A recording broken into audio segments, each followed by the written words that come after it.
Sudah bicara harta, supaya kemudian harta itu tidak sampai masuk pada hati kita dan tidak merusak dan memporak-porandakan jalan kehidupan kita, kita faham yang pertama, harta itu akhi sudah ditentukan oleh Allah takarannya 50.000 tahun sebelum Allah menciptakan langit dan bumi.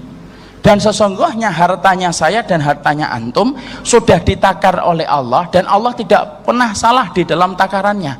Ada yang dilapangkan, ada yang disempitkan, dan Allah tidak pernah salah dalam takaran ketika memberikan harta kepada manusia. Ini harus kita pahami, karena kadang-kadang kita mendapati, kok harta saya sedikit, protes sama Allah. Loh, kalau kita protes sama Allah, kita sudah menyalahkan Allah. Lah kalau Allah sudah salah menurut kita, lo yang benar siapa kalau Allah sudah kita salahkan? Yang benar Pak Demu? Tidak mungkin kan? Yang benar siapa? Bude? Kan tidak mungkin. Makanya Allah ketika menetapkan harta, maka Allah tetapkan harta itu 50.000 tahun sebelum Allah menciptakan langit dan bumi, dan semua persoalan tentang harta itu sudah ditakar dengan benar, karena semuanya ditakar oleh Allah dengan sifat ilmunya Allah dan sifat rahmatnya Allah, dan Allah itu tidak mampu diganggu gugat. Wong juri aja tidak mampu diganggu gugat, kok apalagi Allah. Makanya Allah berfirman, la yus'alu amma yaf'alu wa hum yus'alun. Allah itu tidak pernah ditanya tentang apa yang Allah lakukan, tetapi kitalah yang akan ditanya oleh Allah. Dan harta ada yang dilapangkan, ada yang disedikitkan. Yang dilapangkan itu ujian, yang disedikitkan pun itu ujian. Makanya maaf ya, salah kalau ada orang itu berkata semakin banyaknya harta itu semakin barokah. Oh enggak, salah itu. Ini harus dikoreksi. Masyarakat Jawa kan gitu, Ustadz kan Jawa, termasuk saya gitu loh. Masyarakat Jawa itu selalu mengatakan bahwasanya keberkahan hidup kita itu tergantung pada harta. Salah. Kalau kita menganggap bahwasanya semakin banyak harta itu semakin barokah, yo masya Allah, berarti orang kafir lebih barokah daripada kita. Wong harta kita tidak sebanyak orang kafir kok. Orang kafir itu Pak, pemain Hollywood dan Bollywood itu banyak yang pakai jet pribadi kemana-mana. Kita pakai pesawat ekonomi, ya kan? Pesannya 3 bulan sebelumnya. Yang dapat murah itu loh, sudah gitu cari yang promo, yang tidak bisa di refund itu loh.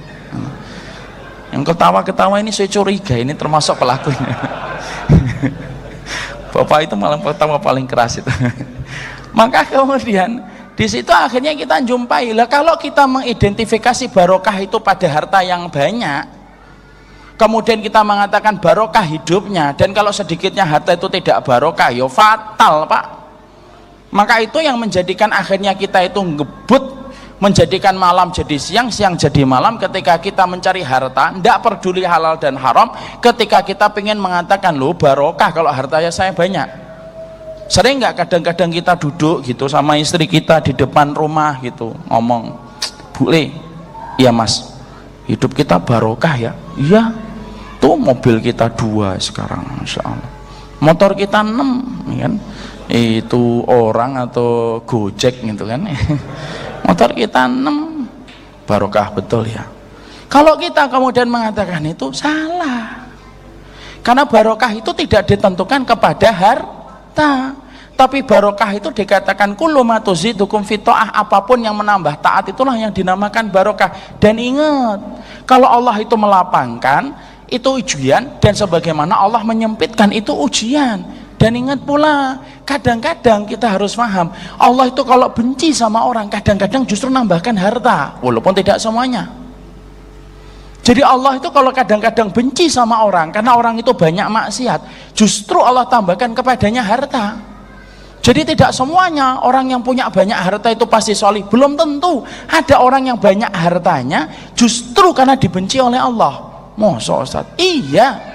Mana dalilnya kalau kemudian orang yang kemudian banyak harta tapi banyak maksiatnya itu merupakan indikator dan tanda dia dibenci oleh Allah? Ayo dibuka surat Al-An'am 44. Dibuka Qur'annya Bapak-bapak. Ngaji itu harus bawa Qur'an. Kalau nggak bawa Quran ada 2 kemungkinan. 1, hafal Quran. 2, ambil handphone daripada Quran. Kalau lihat bapak-bapak ini kelihatannya yang pertama, tapi saya berat betul kalau berprasangka itu. Surat Al-An'am sudah Bapak? Ayat 44. Coba Bapak baca dulu.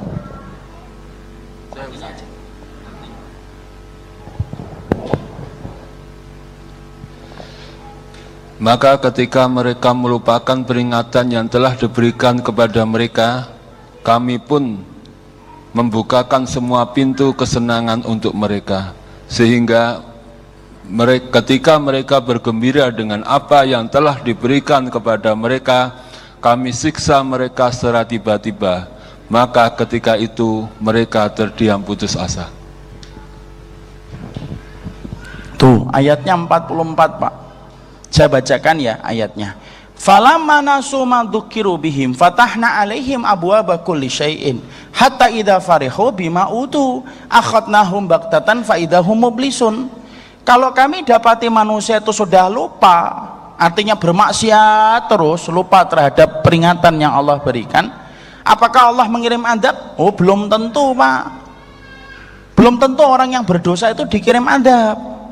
Nah, ini dalilnya ini ayat ini. Tapi Allah mengatakan kalau kami dapati manusia itu sudah lupa terhadap peringatan yang kami berikan, fatahna, kami buka pintu-pintu kesenangan duniawi untuk mereka, sampai mereka itu gembira betul ketika hartanya itu begitu banyak setelah mereka dibukakan oleh Allah. Farihu, gembira.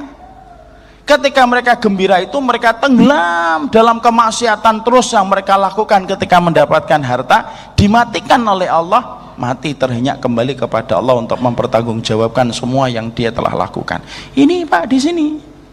Jadi maaf ngapunten, tidak semua orang yang ketika kemudian mereka itu banyak harta itu tanda kesalehan. Ada orang yang mereka diberikan harta oleh Allah, ada yang justru ketika diberikan harta itu karena Allah benci. Ini jawaban dari pertanyaan kita. Kalau kita sering bertanya, Ustadz gitu, ada orang pulang dari dukun malah laku dagangannya, saya nggak pernah ke dukun tapi kemudian malah nggak laku-laku.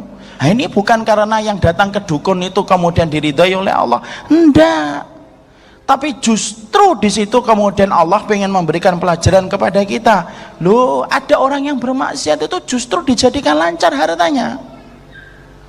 Ada orang yang diberikan harta karena Allah ridho kepada orang itu akhirnya membangun jembatan ke surga dengan hartanya.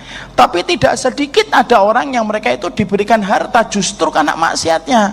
Jadi kalau bapak-bapak nanya, teman saya itu maksiatnya banyak, tahajud tidak pernah, ngaji juga tidak pernah, sholat Jumat itu selalu 2 kali, Jumatan 1 kali tidak, dan dihitung dicek gitu, kemarin sudah Jumatan, nah sekarang enggak. Tapi ternyata rezekinya lancar, itu bukan karena Allah ridho. Tapi jangan salah paham loh, oh kalau gitu pengen kaya harus maksiat aja, nggak gitu. Ini saya khawatir nih masyarakat Sleman suka ngambil splinter-splinternya. Oh. Tapi di situ akhirnya kita menjumpai itulah yang dinamakan harta. Supaya ketika kita paham tentang itu, Bapak dan saya sedang dinasihati sama Allah. Jangan menganggap harta itu tanda berkah, karena biasanya yang menjadikan kita ngubek-ngubek harta, ngejar terus dunia sampai siang jadi malam, malam jadi siang, itu biasanya karena kita menganggap memiliki frame cara berpikir yang tidak benar bahwasanya harta itu barokah. Ya belum tentu. Kalau memang harta itu barokah Pak, berarti sahabat Nabi itu tidak barokah. Wah, mereka jarang ada yang kaya kok. Yang kaya bisa dihitung dengan jari. Ada yang kaya, ada yang tidak kaya. Tapi mu'dhamu sahabah, kalau Bapak buka Imam Ibnu Katsir itu berkata, mu'dhamu sahabah aktsaruhum fuqara. Tahu artinya? Tidak tahu insyaallah ya. Artinya kebanyakan dari para sahabat itu mereka fuqara.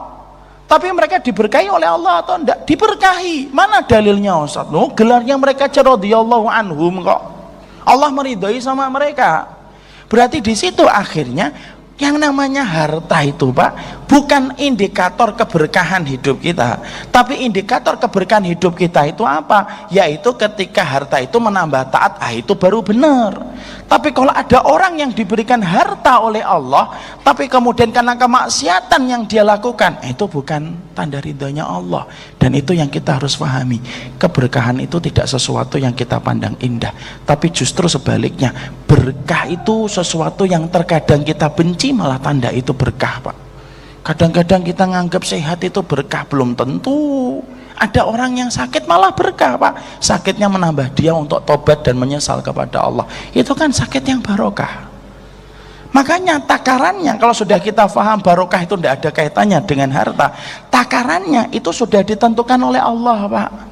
Ada yang lapang, ada yang sedikit.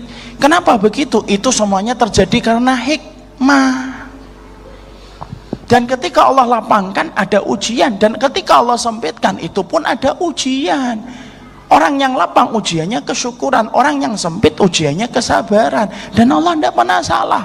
Wong akuntan, Pak, akuntan saja, auditing saja, semakin terkenal, semakin dia itu teliti ketika menghitung keluar masuknya dana dan uang. Itu akuntan, Pak. Semakin ada akuntan publik yang terkenal dan terpercaya, semakin minim kesalahannya, Pak. Rasio kesalahannya itu berapa, 0, berapa persen. Itu akuntan dan auditing, Pak. Lu kalau akuntan dan auditing tidak pernah salah, apalagi Allah. Makanya kita harus pahami hikmahnya. Oh, takarannya sudah ada. Ada orang yang memang dimudahkan untuk kaya, ada orang yang dimudahkan untuk miskin, dan semuanya itu terjadi karena hikmah yang Allah berikan. Dan Allah tidak pernah mendolimi kehidupan.